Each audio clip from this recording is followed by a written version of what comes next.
May, deep in the sprawling Appalachian mountains. A lone hiker, out for an early morning trek, stumbled upon a sight that would forever change his day. Nestled amongst the damp undergrowth, barely visible, was a tiny, whimpering black fur ball.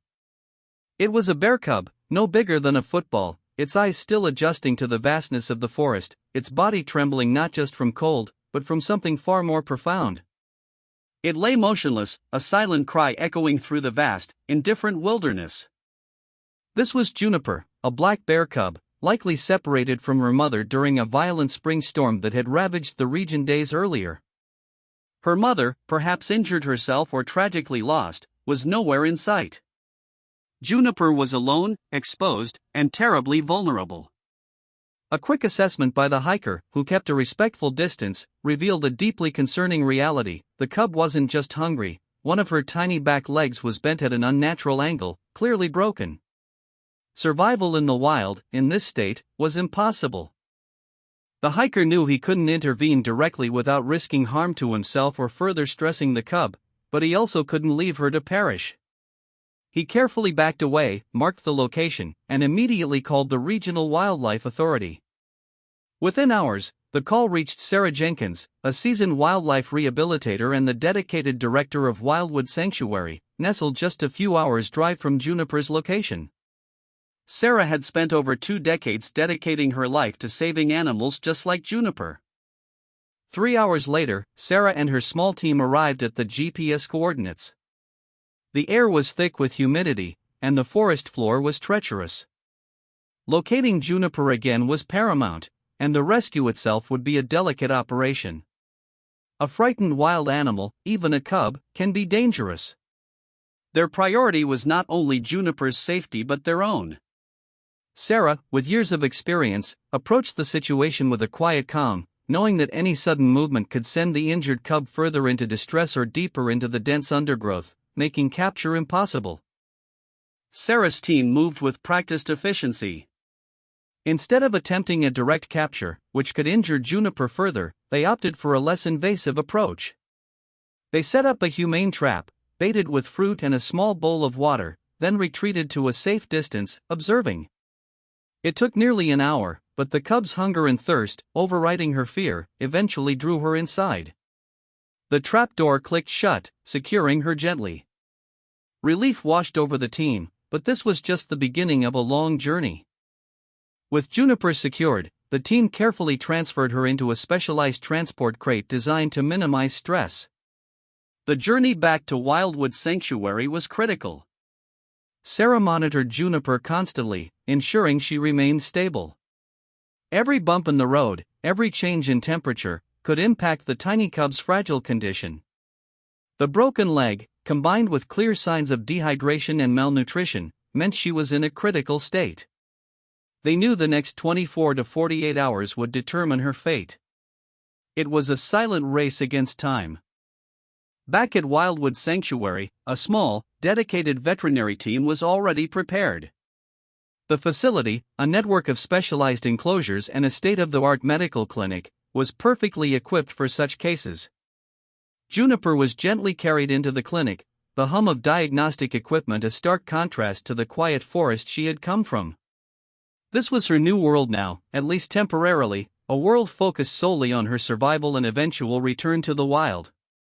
The team moved swiftly, each member understanding the urgency. Dr. Miller, the sanctuary's lead veterinarian, began a thorough examination. X-rays confirmed the fractured tibia in Juniper's left hind leg. Beyond that, severe dehydration, anemia, and significant muscle wasting pointed to prolonged starvation. Her body temperature was dangerously low. It was clear Juniper hadn't eaten properly in days, perhaps even weeks. The immediate focus was stabilization, intravenous fluids, warmth, and pain medication.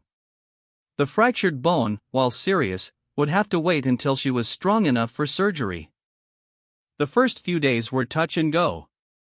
Juniper was fed a specialized liquid diet administered slowly to avoid shocking her system. Sarah and Dr. Miller took shifts, constantly monitoring her vital signs, adjusting medications, and offering gentle comfort. It wasn't just about mending a broken body, it was about rekindling a spirit that had faced near certain death. Slowly, day by day, Juniper began to show subtle improvements. Her breathing became more steady, her tiny paws twitched, and the dullness in her eyes started to fade. Once Juniper was deemed strong enough, Dr. Miller performed the delicate surgery to repair her fractured leg. It was a procedure fraught with risk, given her small size and fragile health. A tiny plate and pins were meticulously inserted to stabilize the bone. The hours in surgery were tense, but the operation was a success. Post-surgery, Juniper required even more intensive care, with strict bed rest and regular pain management. The team knew recovery would be long, but a critical hurdle had been overcome. Healing Juniper's physical wounds was only half the battle. The greatest challenge for any wildlife rehabilitator is preventing habituation. Bears, especially cubs, can quickly grow accustomed to human interaction, which spells disaster for their chances of returning to the wild. Sarah implemented strict protocols, minimal direct human contact, masked faces during feeding, and avoiding speaking directly to Juniper. The goal was for her to associate humans with a source of food and care, but never with companionship. This was a lonely path for both cub and caregiver. As weeks turned into months, Juniper's leg healed remarkably. The pins were removed, and the focus shifted to physical therapy. This involved carefully designed exercises to rebuild muscle strength and coordination. She was moved to a larger outdoor enclosure, equipped with logs to climb, pools to splash in, and trees for enrichment. Sarah and her team observed her progress remotely, celebrating every wobbly step, every successful climb. Juniper's natural instincts were slowly returning, a testament to her innate resilience and the sanctuary's careful guidance. Juniper's appetite grew voracious. She devoured specialized bear chow, fruits, and vegetables, rapidly putting on healthy weight. Her fur became sleek and glossy, her movements more confident. The playful curiosity typical of bear cubs began to emerge, but always with a cautious distance from humans. She learned to forage, to dig for grubs, and to climb with agility. Each day, she was becoming less a patient and more a wild animal, her spirit reclaiming its rightful place. The sanctuary was doing its job perfectly, preparing her for the world she was born to inhabit. After nearly 8 months, the time came for a critical decision. Dr. Miller and Sarah Jenkins convened, reviewing Juniper's comprehensive progress reports.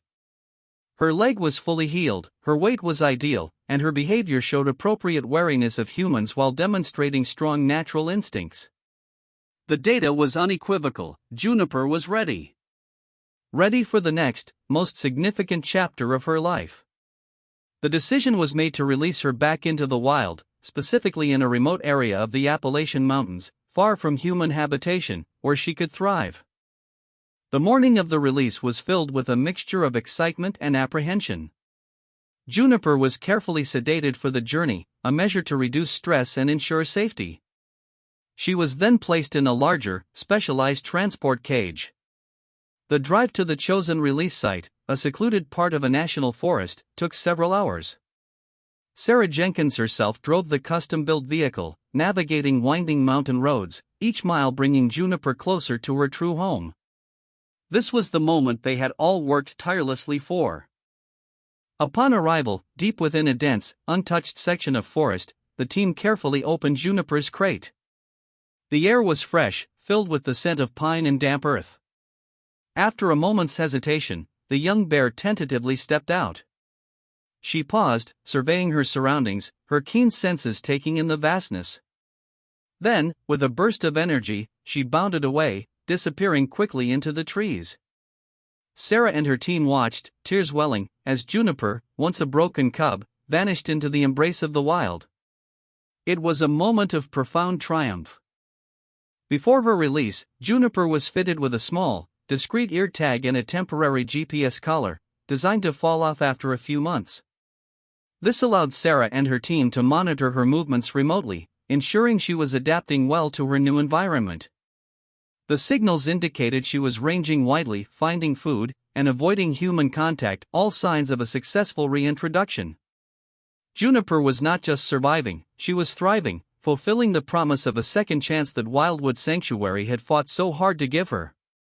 Her story became a beacon of hope. Juniper's story is just one example of the tireless work undertaken by Sarah Jenkins and countless other wildlife rehabilitators globally. Wildwood Sanctuary, operating on donations and the dedication of volunteers, rescues hundreds of animals each year, from orphaned fawns to injured raptors. Their mission extends beyond individual rescues. It's about conservation, education, and fostering a deeper respect for the natural world. Each successful release is a victory not just for the animal, but for the delicate balance of our ecosystems. The bond formed between humans and wild animals during a rescue is unique. It's a testament to empathy, skill, and an unwavering belief in the inherent value of every living creature. Sarah Jenkins embodies this philosophy. Her work, and the work of Wildwood Sanctuary, reminds us that while nature can be harsh, humanity has the capacity for profound kindness and intervention.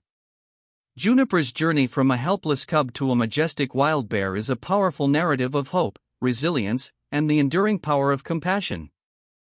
Stories like Juniper's don't happen by chance. They are the result of immense dedication, specialized knowledge, and often, significant financial resources. Wildlife sanctuaries like Wildwood depend on public support to continue their vital work. Every donation, every volunteer hour, contributes directly to saving lives and preserving biodiversity. If you feel inspired by Juniper's journey, consider supporting your local wildlife rehabilitation center or learning more about how you can protect the wild inhabitants of our planet.